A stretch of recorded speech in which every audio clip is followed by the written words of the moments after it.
బెదిరింపులు ఆపి చర్చలు జరిపి జూనియర్ పంచాయతీ కార్యదర్శులు అవుట్సోర్సింగ్ ఉద్యోగుల సమస్యను ప్రభుత్వం త్వరగా పరిష్కరించాలని TJS chairman professor Kodandaram demand చేశారు.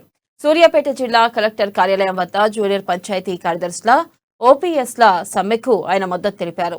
ఇక పంచాయతీ కార్యదర్శులను ఉద్యోగాల నుంచి తీసేయడం అంటే నైజాం పాలనలో ఉన్నామా, రాచరిక పాలనలో ఉన్నామా అర్థం కావడం లేదని అన్నారు. ఇక బెదిరింపులు ఆపి చర్చలు జరిపి ప్రభుత్వం సమస్యలు త్వరగా పరిష్కరించాలని కోరారు.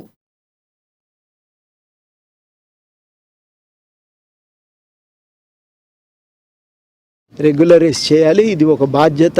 ఈ ఆత్మగౌరవ పోరాటాన్ని గౌరవించండి, గౌరవించి న్యాయం చేయమని అడుగుతున్నాం. వీళ్ళనే కాదు, ప్రతిసారి మీరు మాట్లాడే బాధ్యత కూడా తీసుకోవట్లేదు.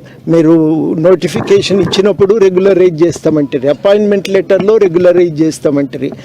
ఒక 2 ఏళ్ళు గడిచిన తర్వాత జీతం పెంచుతూ మీ ప్రొబేషన్ ఎక్స్టెండ్ చేస్తున్నాం, 4 ఏళ్ళు మీరు ప్రొబేషన్ పీరియడ్, అది అయినాక రెగ్యులరైజ్ చేస్తామని అంటారు. 3 సార్లు హామీ ఇచ్చి మాట తప్పుతున్నది మీరు కానీ పంచాయతీ కార్యదర్శులు కాదు.